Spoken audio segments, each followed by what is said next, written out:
Hi viewers, welcome to variety cooking. இன்றைக்கி நம்மளோட சேனலில் நம்ம பார்க்க போகிற டிஷ் ஒரு காலிஃப்ளவர் பாதாம் பொங்கல்.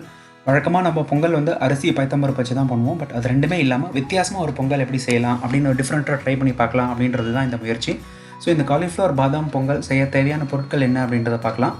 இதுக்கு தேவையான பொருட்கள்: 1 கப் காலிஃப்ளவர், நெய், உப்பு, பெருங்காயம், இஞ்சி, கருவேப்பிலை, மிளகு, சீரகம், பாதாம்.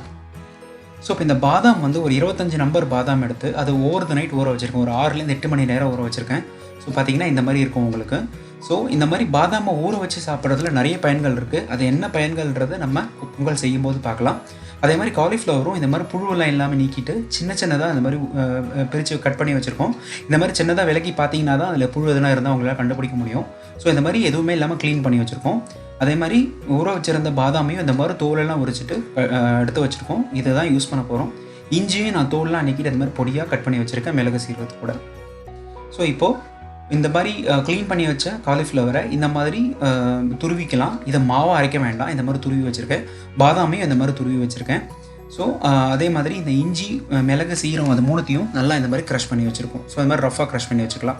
நம்ம முழுசாக போட போகிறதுல இந்த மாதிரி க்ரஷ் பண்ணி தான் போட போகிறோம். ஸோ இப்போ பொங்கல் செய்ய ரெடி ஆகிடலாம்.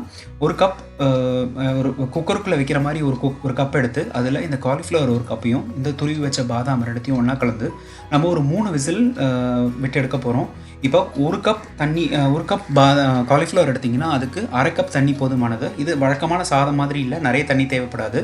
ஸோ இந்த பொங்கலுக்கு தேவையான உப்பையும் போட்டு நம்ம குக் பண்ணிக்கலாம். ஸோ இப்போ பாருங்கள், இந்த காலிஃப்ளவர் அண்ட் பாதாம் ரெண்டுத்தையும் இந்த மாதிரி கலந்து வச்சு குக்கரில் நான் 3 விசில் வச்சு எடுக்க போகிறேன். ஒரு சிலர் குக்கர் வந்து 5 விசில் வைப்பீங்க சாதத்துக்கு. ஸோ அதை நீங்கள் எப்படி வழக்கமாக சாதத்துக்கு என்ன வைக்கிறீங்களோ அந்தளவுக்கு விசில்ஸ் வச்சுக்கோங்க. ஏன் குக்கரில் நான் 3 விசில் தான் வைப்பேன். ஸோ நான் 3 விசில் வச்சு எடுக்க போகிறேன். ஸோ இப்போ பார்த்தீங்கன்னா 3 விசில் வச்சு எடுத்ததுக்கப்புறமா இந்த காலிஃப்ளவர் அண்ட் பாதாம் எப்படி வெந்திருக்கு பாருங்கள். ஸோ இப்போ நல்லா இது குழையாது, நல்லா வெந்து தான் இருக்கும். ஏன்னா நம்ம இந்த பொங்கல் வந்து குழைவான பொங்கல் கிடையாது, இது உதிராக தான் இருக்கும். பட் இது ரொம்ப டேஸ்டியாக இருக்கும். ஸோ இப்போ என்ன பண்ணலாம், ஒரு டவாவில் ஒரு ஸ்பூன் நெய் விட்டு, உங்களுக்கு சப்போஸ் வேணும்னா எக்ஸ்ட்ரா 1 ஸ்பூன் நெய் கூட விட்டுக்கலாம், டெலிஷியஸாக இருக்கும். பட் 1 ஸ்பூன் நெய் விட்டு அதில் 4 முந்திரி ஒண்டி நான் பிடிச்சி தாளிச்சிக்கிறேன். ஏன்னா பொங்கல் சாப்பிடும்போது கொஞ்சம் க்ரன்ச்சியாக இருந்தால் நல்லாயிருக்கும் இல்லையா, அதனால் நான் 4 முந்திரி போட்டுக்கிறேன். உங்களுக்கு வேணும்னா நீங்கள் முந்திரி தவிர்த்துடலாம். அது கூட 4 கருவேப்பிலையும் போட்டு நல்லா கோல்டன் ப்ரௌனாக வரும்போது நம்ம பொரிச்சிக்க போகிறோம் முந்திரியும் கருவேப்பிலையும்.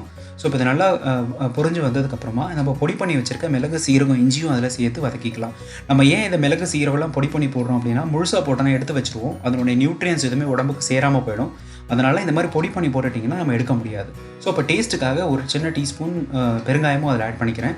ஸோ இப்போ இதெல்லாம் நல்லா வறுத்த உடனே நம்ம அந்த காலிஃப்ளவர் அண்ட் பாதாம் வேக வச்சு வச்சுருக்கோம் இல்லையா, அதை எடுத்து போட்டு நம்ம கலரி எடுத்துக்கலாம். இப்போ பாருங்கள், இப்போ நல்லா வரப்பட்டுடுச்சு.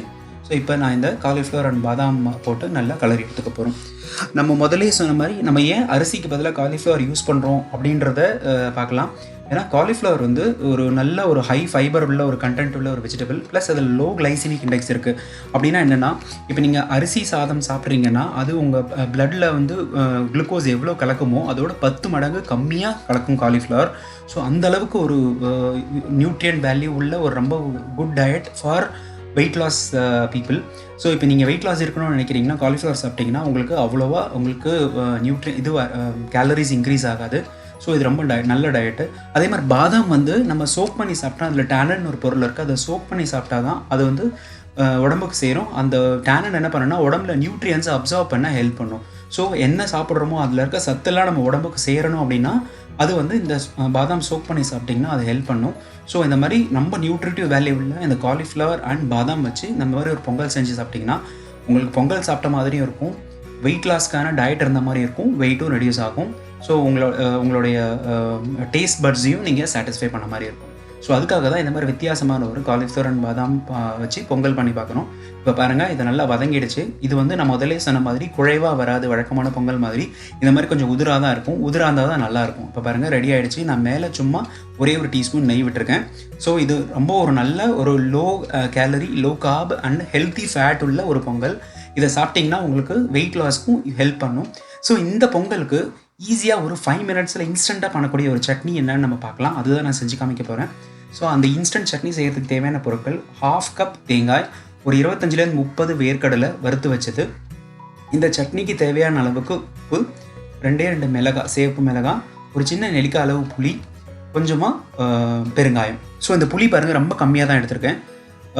ஸோ இப்போ ஒரு மிக்சர் ஜாரில் இந்த 1/2 கப் தேங்காயும் இந்த வேர்க்கடலை வறுத்து வச்ச வேர்க்கடலையும் எடுத்து போட்டுக்கணும். சப்போஸ் நீங்கள் வேர்க்கடலை பச்சையாக இருந்ததுன்னா நீங்கள் வறுத்துக்கலாம். ஸோ அது கூட 2 மிளகாய், பெருங்காயம் அண்ட் புளி போட்டு நம்ம அரைக்க போகிறோம். இந்த சட்னிக்கு தேவையான அளவு உப்பு போட்டுக்கிறேன். உங்களுக்கு மிளகாய் காரம்லாம் உங்களுடைய டேஸ்ட் தான். சப்போஸ் உங்களுக்கு காரமாக வேணும்னா எக்ஸ்ட்ரா 2 மிளகாய் வச்சுக்கலாம். சிலர் பச்சை மிளகா வச்சு அரைப்பீங்க, அது வேறு டேஸ்ட்டாக இருக்கும், அதுவும் யூஸ் பண்ணிக்கலாம். ஸோ இந்த மாதிரி போட்டிங்கன்னா இன்ஸ்டண்ட்டாக 5 மினிட்ஸில் இந்த சட்னி தயாராகிடும். ஸோ இந்த காலிஃப்ளவர் அண்ட் பாதாம் பொங்கலுக்கு இன்ஸ்டண்ட்டாக தொட்டு சாப்பிட இந்த சட்னி தயார்.